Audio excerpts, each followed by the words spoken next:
Rabbi. Thanks for the reminder. Okay, perfect. All right, Rabbi Isai, thank you for that. So it's good to get into a tshuva mood now that we're approaching the month of Av, which approaches the month of Elul, which approaches the month of Tishrei.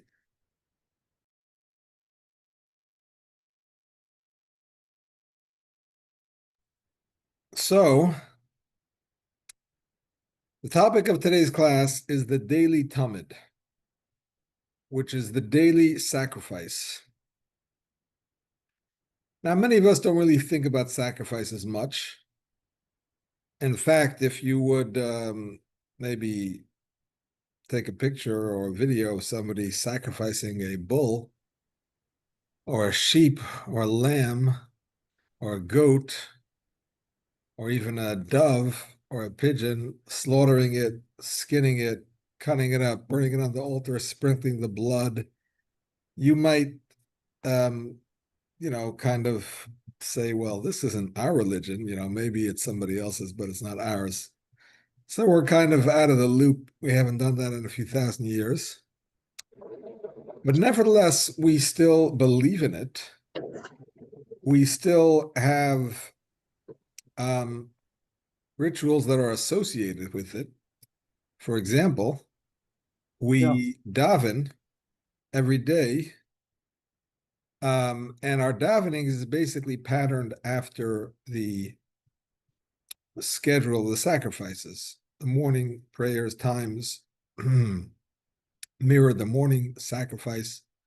The afternoon sacrifice. The evening is when they would burn the parts in the limbs. So we have the evening service. And of course, on Shabbos, when we have extra sacrifices, we have the Musaf, and the same for Rosh Chodesh, Yom Tov, Chol HaMoed, and so on. So we still follow that concept. And the idea of having two tamids, the word tamid means constant, and it refers to the daily sacrifice, which is supposed to be brought consistently every day. It was brought from the time of Sinai until the end of the first Beis Hamikdash.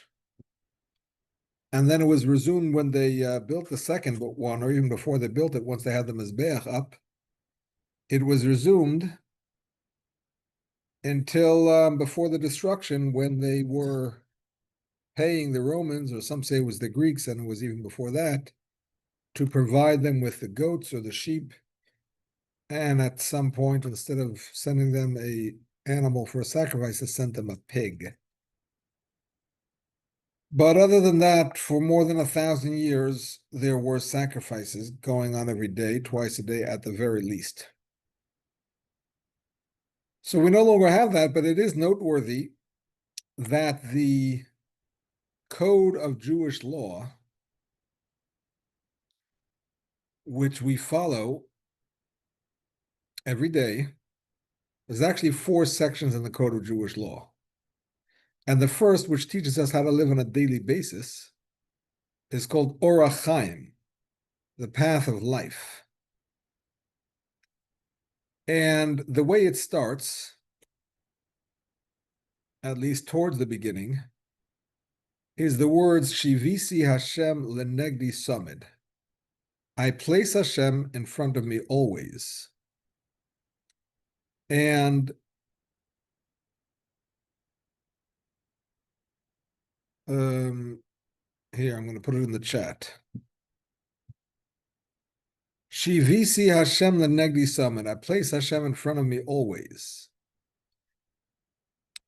And the translation, which is giving me a French translation for some reason.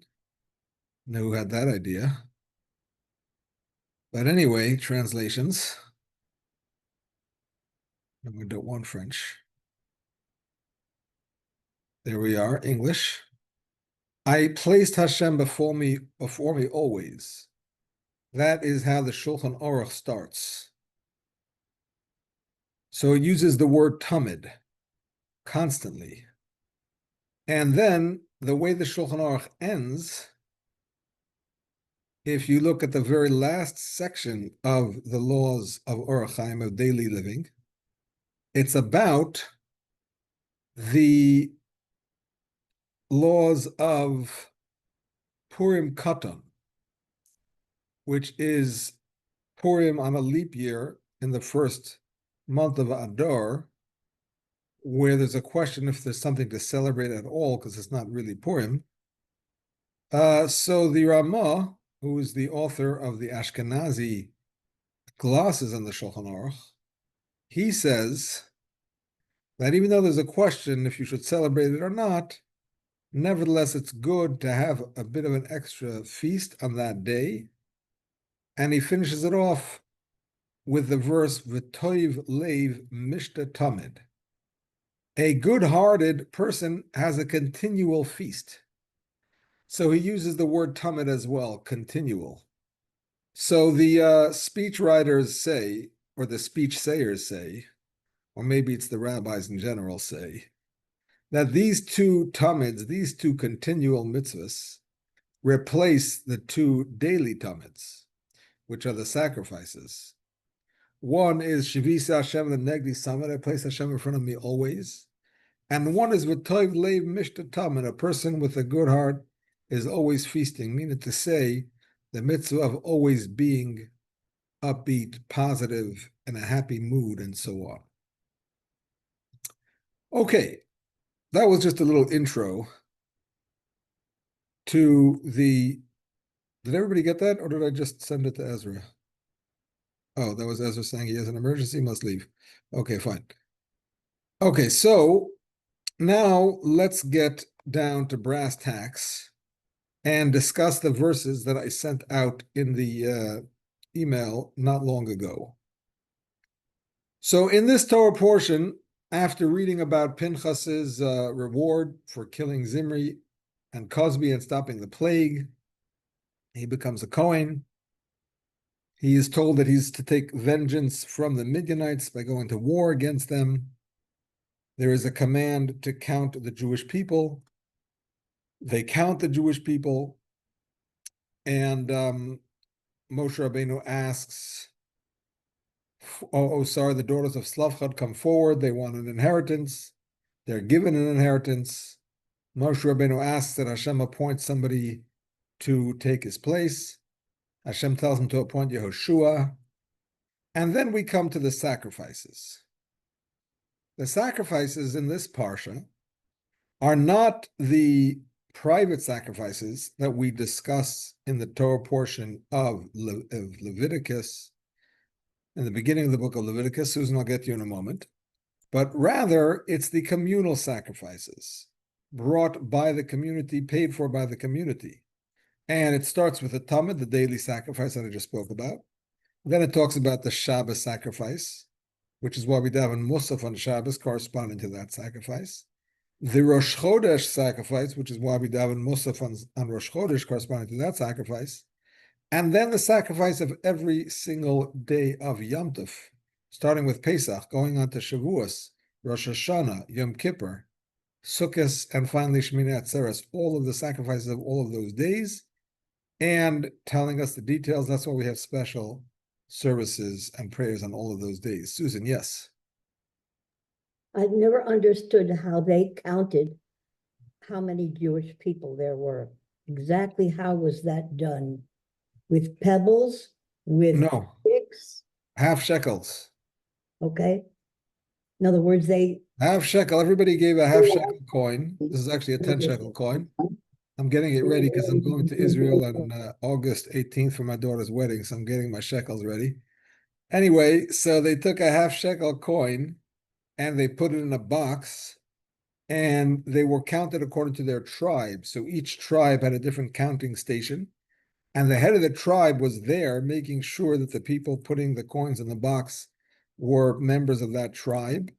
And if they had any question, they had to bring proof as to who they were, with maybe some lineage papers, maybe witnesses, and that's it. And then they would count all of the boxes from all of the tribes, and that's how they came up with it. Thank you. Sure. And of course, that money did not go to waste. That money was used for the communal sacrifices. They used every year you had to give a half shekel. Not every year did they count the Jews, but every year you had to give a half shekel towards the sacrifices. And that's how they paid for these very sacrifices that they brought. Actually, that's an interesting connection between the beginning and the end of the Parsha. We start with counting the Jews, we end with the sacrifices, and the money for the sacrifices came from that count. So that's an interesting connection. Thank you. So the verse in the very beginning of this section goes as follows. After the regular introduction, Radab Hashem al Moshe, Lem Hashem spoke to Moshe saying, Tzav es b'nei Yisrael, command the Jewish people, v'amart alehem, and say to them, as korbani lachmi li'ishai, my sacrifice, my bread of my fires, excuse me, reach nichoichi, a pleasing aroma to me, tishmer, you shall be vigilant, lahakriv li, to offer to me b'moyadoi, at its prescribed time. And then the verse goes on to say what those sacrifices are. Say to them, this is the fire offering you shall offer to Hashem, yearling lambs without blemish, 2 each day as a constant daily burnt offering. Offer 1 lamb in the morning and offer the second lamb in the afternoon. Okay. So far, so good. Seems fair enough. Where's Mordechai? We're missing Mordechai. Is he okay? Has he been coming to class this week? Yeah. Okay. I guess something came up. Okay. So we're going to focus today on one Rashi, which has only 5 words. Here's the Rashi. B'moyadoi, in its proper time, b'chol yom hu moyed hatmidim. Every day is the appointed season for the tmidin, for the continual offerings. Again, Rashi says, b'moyadoi, in the right time, you'll offer the sacrifices in the right time. What does it mean, the right time?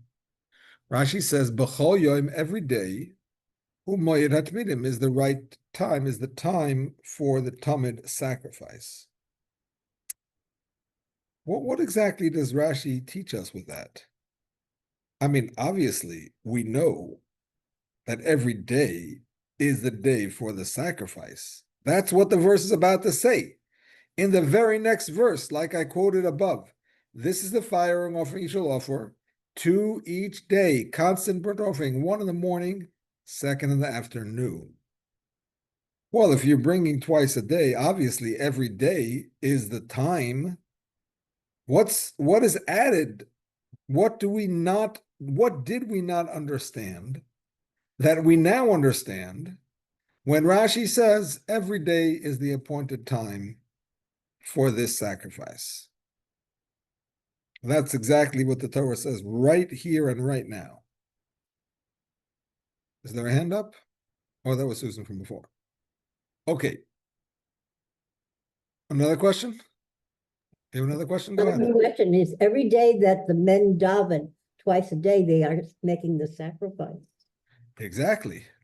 The sacrifice that they brought now, we do in a different way by davening. It's a similar concept.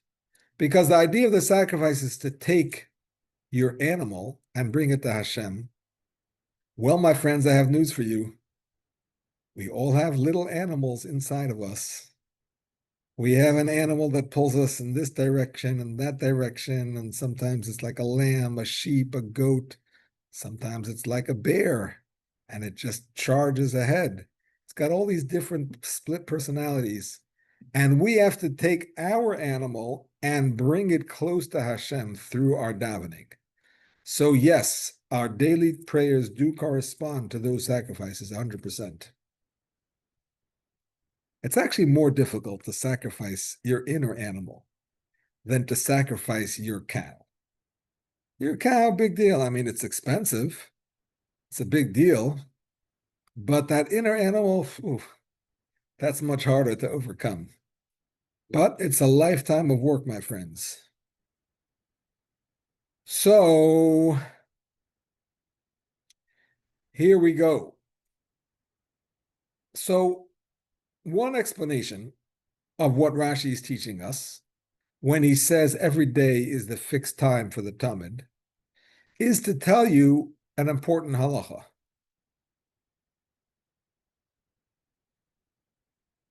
The important halacha is, and this is something that's mentioned in Parshas Baha'aloischa, welcome Isaac, when it says that the Pesach had to be brought b'moyadoi in its time, the same word that Rashi says here. So Rashi explains over there, b'moyadoi in its time means b'moyadoi va'afilu b'tumah. In its right time, even in a state of ritual impurity. So one of the commentaries of Rashi, Rabbi Eliyahu Mizrahi, very early and important commentary of Rashi, says that that's what Rashi means here. By saying every day is the fixed time for the Talmud, what he means to tell us is that you bring it even in a state of ritual impurity. And that is something unique, meaning to say a private offering cannot be brought in a state of ritual impurity. You owe a sin offering, a peace offering, a guilt offering, a thanksgiving offering. You want to bring a burnt offering, donation offering, birds, flower, you name it.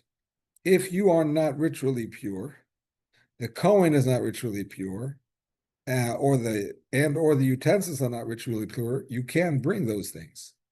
However, when it comes to a fixed sacrifice that has a fixed time, a communal sacrifice which with a fixed time, like the Tamid, then it overrides the ritual impurity, and you can.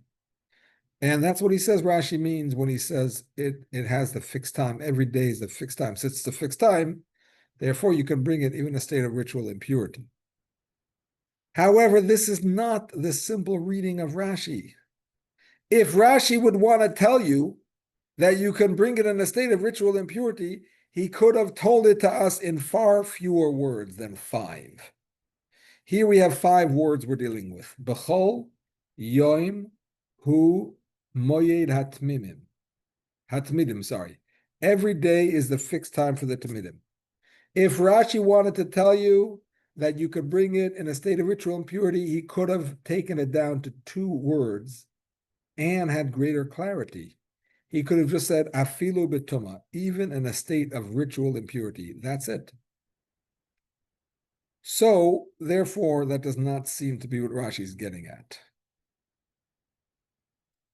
Okay, another explanation that's offered by one of the commentaries, and this is none other than the Ibn Ezra. The Ibn Ezra says, B'moyadai, in its time, is telling you what time of day you're supposed to bring it. It has a time of day. It has a fixed time. You can't just bring it anytime you want. You have to wait in the morning until sun rises. Technically, you could bring it once it starts to get light. But one morning they made a mistake and they thought that the rising planet of Venus was the sun. And they brought the sacrifice too early. So from then on, they waited till it actually got fully light and the sun came up, and only then did they bring the sacrifice. And the afternoon sacrifice has to be brought before dark, before the sun sets.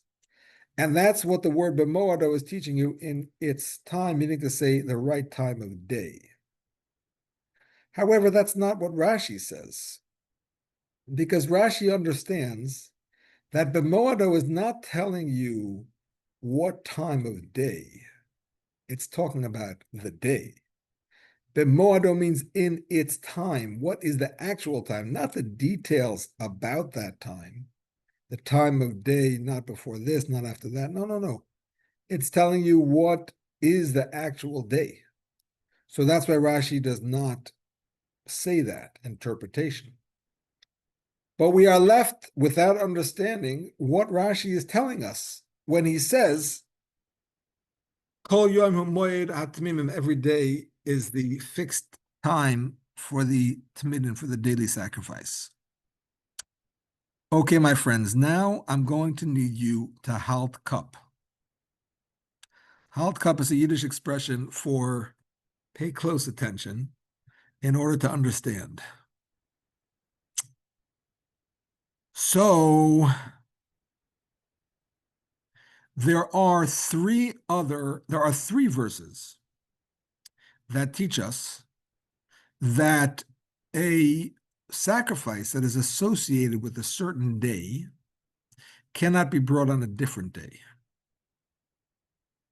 And we're going to learn all of those three verses right now. In verse 10 of this same chapter, the pasuk says, Oilas Shabbos b'Shabbatoi. This is the burnt offering of Shabbos on its Shabbos. What does it mean, the burnt offering of Shabbos on its Shabbos? Of course, you bring a burnt offering of Shabbos on Shabbos. Rashi says, no, it means b'Shabbatoi, on its Shabbos. Rashi says, and not the burnt offering of Shabbos on another Shabbos. Take the case that one had not offered the sacrifice on this Shabbos. I might think that he might offer two on the following Shabbos. Take, for example, the first Beis HaMikdash was destroyed and it lay in ruins for 70 years. Now, 52 of those years, there was no sacrifice. 18 years before the second Beis HaMikdash was built, they already put up the altar and they started bringing sacrifices, even though they didn't actually build a building for another 18 years. But for 52 years, there was no sacrifice. So they owed 52 times 54 Shabbos sacrifices. They didn't bring it for 52 years, 54 Shabbosim. So maybe they should have to bring all those sacrifices to make up for it.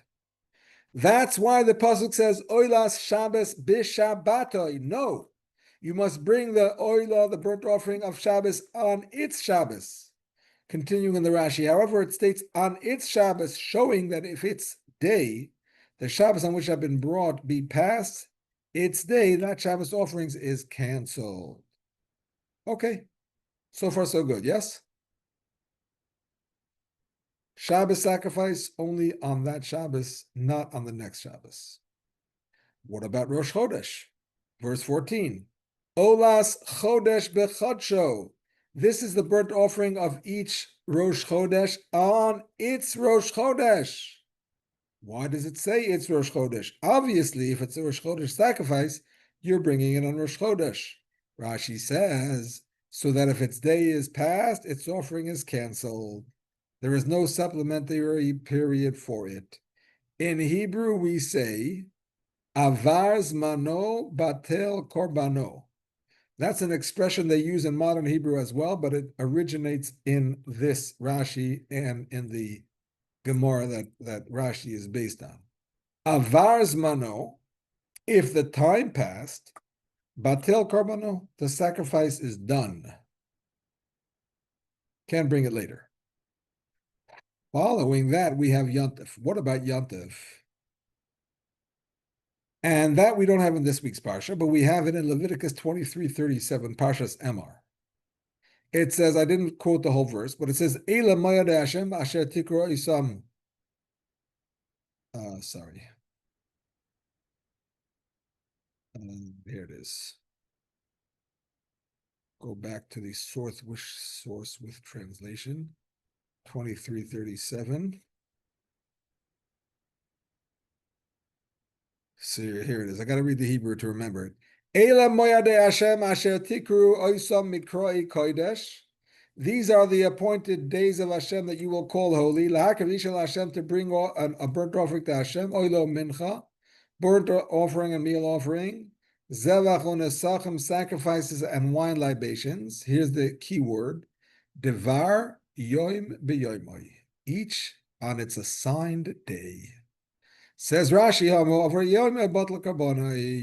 consequently, if its day is past, its offering is past. So we have a verse about Shabbos. You can only bring it on that Shabbos, not the next one. You missed it, done. We have a verse about Rosh Chodesh. You missed it, done. We have a verse about Yom Tov. You missed it, done. What about the Tamid? What about the daily Tamid? What about that day that the Greeks sent up a pig instead of a goat that I mentioned earlier? What if the next day they happened to get their hands on 4 goats instead of 2? can they bring 2 for that day, plus 2 to make up for the previous day? Well, from all those 3 verses, I wouldn't know it, because it only talks about No Shabbos. do-overs, no do-overs. The fact is that it repeats it 3 times. It doesn't assume that if you say it in one, it applies to the other. It says it specifically Shabbos. And then, in case you were wondering about Rosh Chodesh, is it the same? Yes, Rosh Chodesh too. Is Yom Tov the same? Yes, Rosh Chodesh is Yom Tov is also the same. It does not suffice to say it once or twice. It says it 3 times. So when it comes to the daily sacrifice, there not being a verse to tell you that might indicate that you have to bring one up to make up to bring one to make up for the one you missed. And if that's the case, my friends, we owe a lot of sacrifices, because we haven't been bringing daily sacrifices for almost 2,000 years.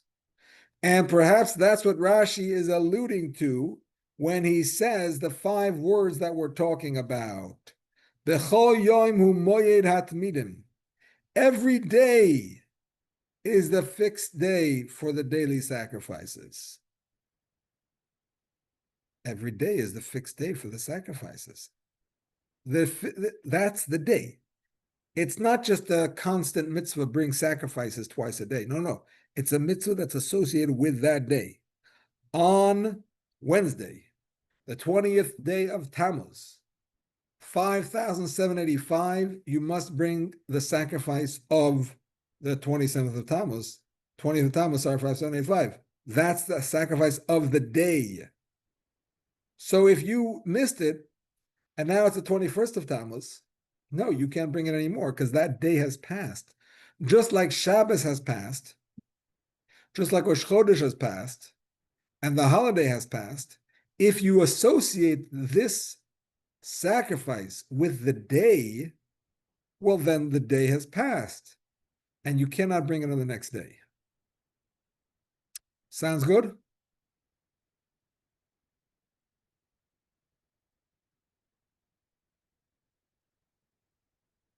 I hope it doesn't sound too good, because if it would, then we would have to finish the shiur here, and we would just have to tell jokes with 45 minutes. That's too long. 5 minutes, we can handle. 25 is too long. So listen here, my friends. The Rebbe is not happy with this interpretation for the following simple reason. It seems like this verse, which is in the very beginning, of all of the verses of sacrifice, it seems like this verse is a general verse that applies to all the sacrifices and is not only talking about the Tamid. If we go back and look at it, it says, Tzavas b'nei Yisrael, command the b'nei Yisrael, and tell them, as korban ilach b'nei Ishai, my sacrifice, my bread for my fires, reich nichechi, the pleasing smell, tishma, you should guard like or libim mayadoi, to sacrifice for me at the right time. Doesn't talk about what day we're talking about. It doesn't talk about daily, weekly, monthly, or quarterly. The next verse says, Ve'amarta lahem, you should say to them, another command, right? Another specific command. This is the fire offering twice a day, one in the morning, one in the afternoon, and so on and so forth. So it's only the next verse where it specifically talks about the Tamid. This verse seems to be a general verse that applies to all the sacrifices. Now, my friends, if you will ask if this verse applies to all the sacrifices, and when it says b'moyadoi, in the right time, it means all the sacrifices have to be brought in the right time, well, then we have a question. Why do we need a separate verse to tell you that the Shabbos one is only on Shabbos, Rosh Chodesh is only Rosh Chodesh, and Yom Tov is only on Yom Tov? If this word b'moyadoi in its right time tells you that each one has its time, well, then it should not be necessary to repeat that lesson 3 other times. Okay, my friends, listen here. I hope you're still halting cup, as they say, and paying close attention. Now I'm going to teach you something in yeshiva language. There are some words you will only hear in yeshiva, or maybe in a shir outside of yeshiva where the guy who's giving the shir wants to show off that he still remembers his yeshiva days. And here are the words. You ready? Gavra and Hefza. Gavra means a obligation on a person, and Hefza means a obligation on an object, or a not necessarily an obligation, but a matter that is related to an object, a matter that's related to a person, and a matter that's related to an object. And I'll give you a simple example of these two possible obligations. If, let's say, I stole something. I hope I would never steal something, but let's say I stole somebody's coffee mug and I have it in my possession. I have an obligation to return that mug. The obligation is I have to return the item that I stole. It's an obligation both on me as a person and also on the object. This object that I have must be returned. I cannot take my shekels or my dollars for that matter and give it to the guy and say, hey, I know I took your cup, but I really like it. So here's the money for it. No, it doesn't work that way. It's not yours. It belongs to him. You must return it. That's on the object. Now, let's say I were to take this object and smash it or lose it or sell it or whatever. Well, now there is no longer a possibility for me to return that object. There's no longer a chiyuv chefza, to put it in yeshiva language. There's no longer an obligation on the object because it doesn't exist, or it doesn't exist in my possession, certainly. But there is still a chiyuv gavra. There's still an obligation on me as a person to pay him back the monetary value of the object. So far, so good? Excellent. Now, when it comes to bringing the sacrifices, there are two components.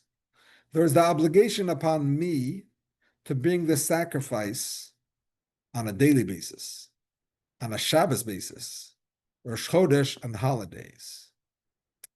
Now, when those days are gone, they're gone. I cannot be told, bring the Rosh Chodesh sacrifice when it's not Rosh Chodesh, or even if it is Rosh Chodesh, but it's the next Rosh Chodesh. You see, obviously, a Rosh Chodesh sacrifice has to be brought on Rosh Chodesh. But I might think, bring it on the next Rosh Chodesh. Obviously, Shabbos has to be brought on Shabbos. I might think, bring it on the next Shabbos. Holidays are the same, although holidays are a bit more complicated because when it comes to Pesach, the next Pesach is not going to be using the same funds as this Pesach, because they collected coins, like we said earlier, every year, and you had to use the coins from each year's collection for the sacrifice of that year. You couldn't use it on a different year. So to bring it on the next Pesach would be a separate issue, because if you're using that year's coins for this year's sacrifices or vice versa, that's a problem. But that's a separate issue. Let me just finish the point. The point is that is one issue that we're addressing, and we're saying, no, there is no obligation to do that. And that's what we're learning from B'mayada. Each one has its time. It's not just a general Shabbos obligation, or Rosh Chodesh, or Pesach, or whatever, or daily. No, it's a specific obligation for that day, for that Shabbos. Each one has its own unique character. No two Shabbosim will be the same. No 2 days will be the same. No 2 Pesachs will be the same. And that's why the sacrifice is specifically associated with that. And if you missed it, there is no obligation on you to bring it again. And that's what we learned from B'mayada, and it's in its right time. Yes, Susan, go ahead. This concept is exactly why we have a state of Israel and why we are in existence today. This concept. It's critical concept. What do you mean? Stubborn as HELL. And we don't do do-overs. When we say something, we mean it. And we don't lie, we don't steal. And we don't forgive either. What can I say? We're very stubborn people. What can I say? The state of Israel should continue to exist with strength, and we should overcome our enemies Yes. swiftly, completely. Yes. And when we have Mashiach, we'll have the ultimate with the Beis Hamikdash and the Holy Temple and be able to serve Hashem in the best way. Okay, so now there is also a concept of a chefza, and that is the object. The day that you were going to bring a tamid and you didn't, perhaps you set aside an animal for that tamid. The Shabbos, the Rosh Chodesh, the holiday, perhaps you set aside an animal for those days. Excuse me, and then for some reason beyond your control, you were not able to sacrifice it. Or maybe you didn't set aside an animal, but you set aside money to be used for those days. So now the thought is, okay, I know I can't bring Shabbos' sacrifice on the next Shabbos.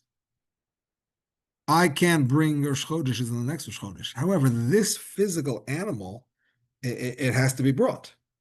It wasn't sacrificed. It has to be brought as a Rosh Chodesh, as a Shabbos, as a Yontif. So therefore, come the next Shabbos, besides that Shabbos, I'm going to bring this Shabbos, not because I am obligated to, but because it's on the animal. The animal's been designated. It has to be used for that. That's what I might think. And that's why the verse says, no, avers manai bottle karbonai. The day is gone. The sacrifice is done. It's nullified. Now, the fact is, I have to tell you, if a sacrifice was sanctified as a burnt offering, it will have to be brought as a burnt offering. Sin offering. Although sin offerings usually you can't swap out, but let's just talk about a burnt offering. You'll have to bring it as a burnt offering, yes, because it's been designated holy for that. But it's not a Shabbos offering, because Shabbos is over, and Rosh Chodesh is over, and Yom Tov is over. So, my friends, that's why we need both verses. We have the verse of B'moado to teach you everything in the right time, that every day is its time, and you do not bring a sacrifice for one day on a different day as an obligation on the person. As far as bringing the actual animal on a different day, following the concept of a chiyuv chefza, an obligation on the animal, that's why we have the other verses. One for Shabbos. Don't bring Shabbos as the next Shabbos. It's not necessary. Shabbos is gone. That sacrifice is no longer a Shabbos sacrifice.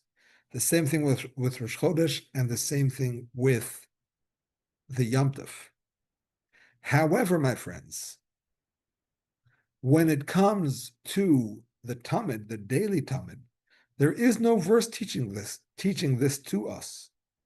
There is no verse teaching us that the daily tamid that you missed should not be brought on the next day, not as your obligation, but as something to do with this animal that's been designated as a tamid. We don't have a specific verse for that. We have the general verse b'moado that applies to all sacrifices. That's for the person. But as far as the animal, we don't have that. We have Shabbos, Rosh Chodesh, Yom Tov, nothing for the daily. And it is possible, actually, that for the daily one, yes, if you did set aside one on one day and you didn't bring it, the next day, bring it. Again, not because it's your obligation, but it's a sacrifice. It's been set aside. Bring it, and so on. So that's a possible explanation for this Rashi. Okay, my friends, and now we come to a lesson in our service of Hashem that we can learn from this discussion. After all, we don't have a Beis HaMikdash. We don't have daily sacrifices. We're not bringing the Tamid. We're not bringing the Shabbos or Chodesh and Yom Tov sacrifices right now. Hopefully we'll start bringing them soon. So what is the lesson of this that we can learn to our daily service of Hashem? So there's a famous medrash. Nobody knows where it comes from, but it's quoted in the introduction to the Ein Yaakov. If you're bored, it's a nice idea to read introductions to books. Most people skip introductions because, yeah, whatever, it's just an introduction. And thank you, mom, thank you, dad, thank you, wife, thank you, kids, publisher, proofreader, blah, blah, blah. But really, when you read an introduction, you really get a lot out of it because you often learn what the author wanted to accomplish with the book. And sometimes he teaches you interesting things that you wouldn't have known otherwise. So in the introduction to the Ein Yaakov, the author brings a medrash which he says he searched for in the entire Talmud, but he couldn't find. But he heard it, obviously, from a reliable source, and he records it there. He says the rabbis had a discussion about what verse in the Torah is the most general verse, like most all-encompassing verse. And Ben Zoma piped up, and he said, guess what he said. What verse in the Torah most important? Just take a guess. Yes, Mordechai. Shema Yisrael. Shema Yisrael Hashem Elokeinu Hashem Echad. You got it. That's exactly what Ben Zoma said. Ben Nanos, another great rabbi, had a different pasuk. Gemara. It's not just a medrash. It's a medrash that is not in the Gemara anywhere. Oh. The rabbi of the Ein Yaakov says he looked. Right, Ben Azai, Ben Zoma. Ben Nanos. Right, bananas, right. I knew there were bananas in. Ben Zoma, Ben Nanos, and Shimon ben Pazi. Ben Nanos says, who knows?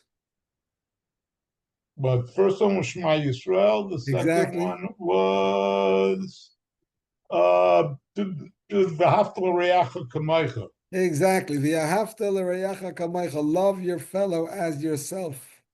Both are arguably very important verses in the Torah. Shimon ben Pazi comes along and says, no, it's the verse that is in this week's parsha.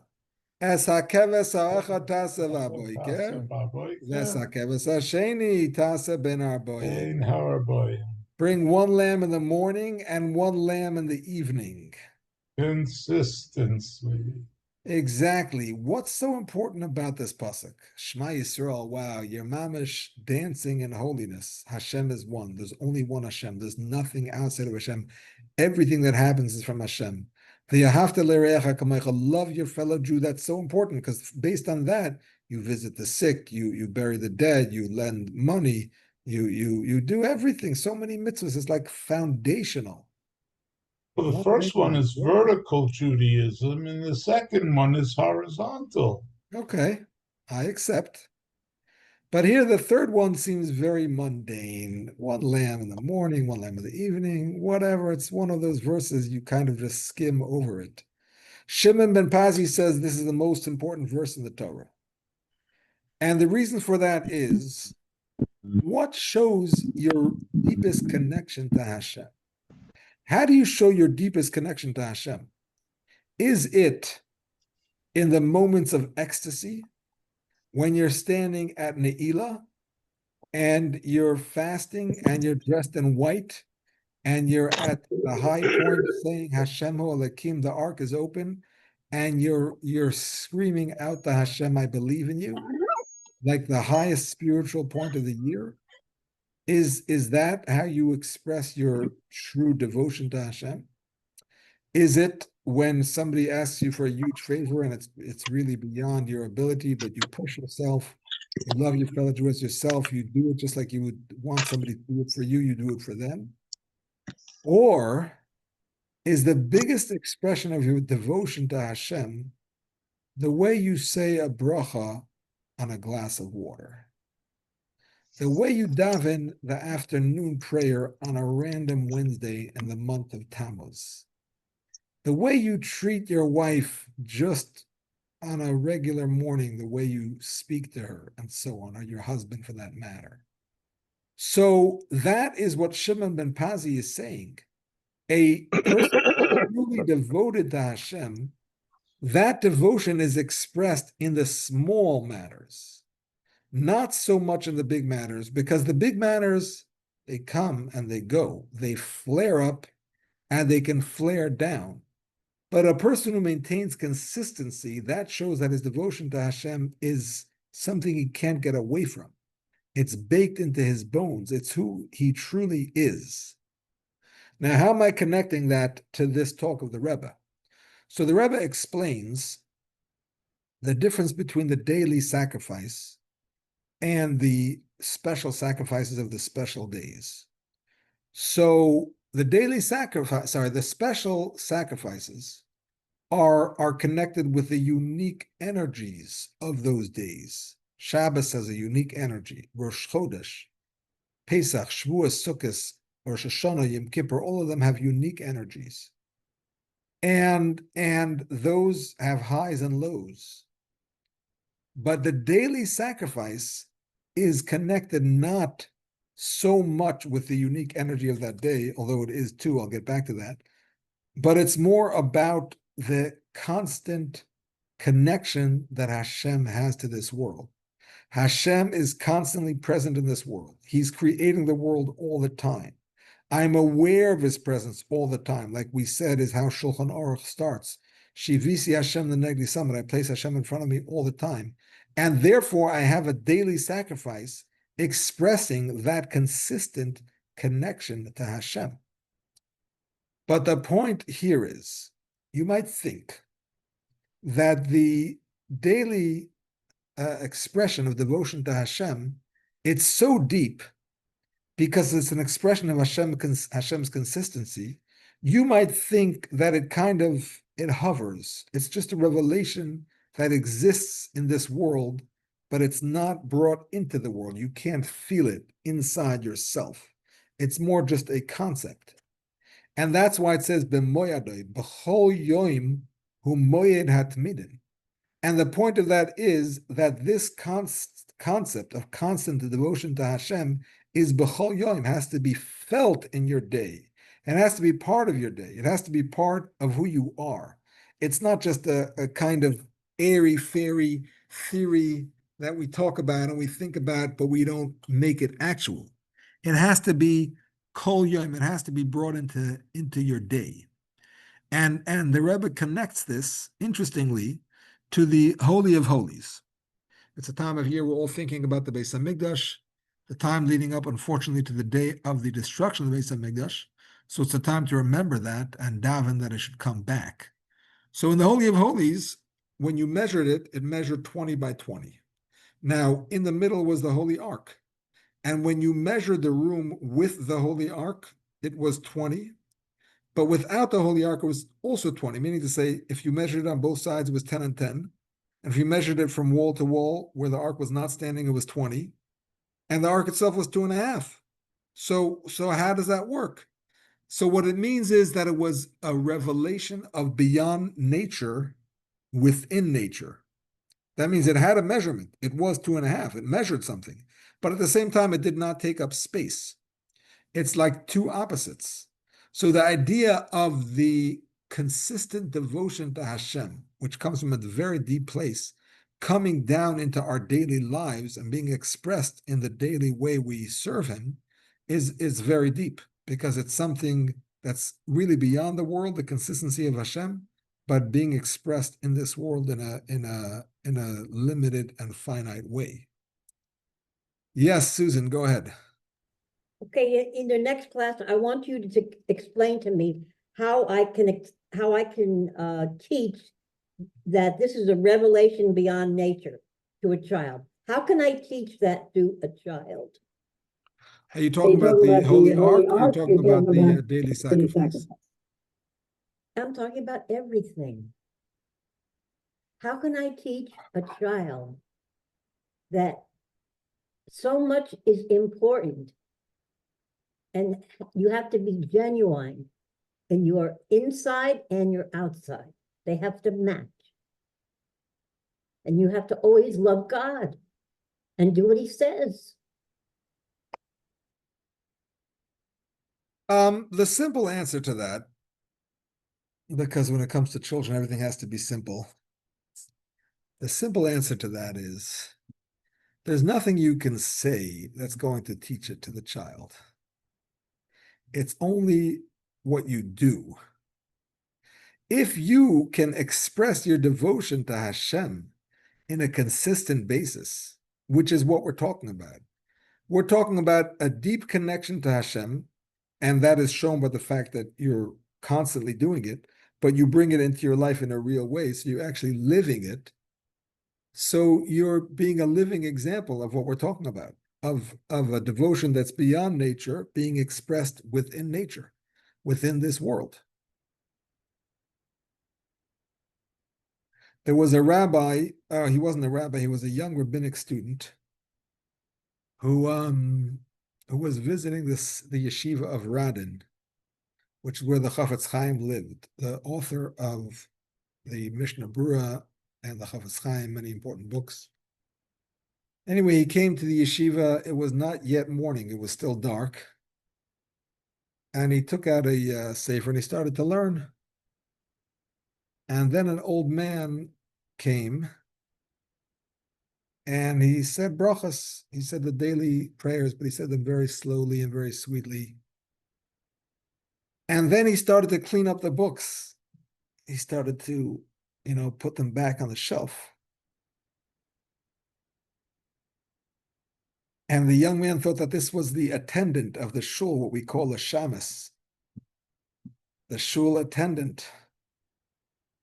But then as the shul started to get full and the yeshiva bochum started to come to daven, he noticed that everybody gave a lot of attention to this old man and kind of showed him great deference. And it came to his attention that this was the Chafetz Chaim. He was a very humble man, and if there were books that had to be put back, he put them back. But what impressed me about this story was he came to shul and he said the brachas loudly, sweetly. That's really our deepest expression of Hashem, just a daily reciting of brachas, nothing fancy or complicated, simple consistency. Okay, my friends, it's been a pleasure learning with you, and hopefully I'll see you next week. Thank you, Rabbi. Nice to see you. Pleasure. Thank you. Thank you. Thank you, Rabbi. Thank you, my pleasure. Thank you. That was beautiful. Thank you, my pleasure.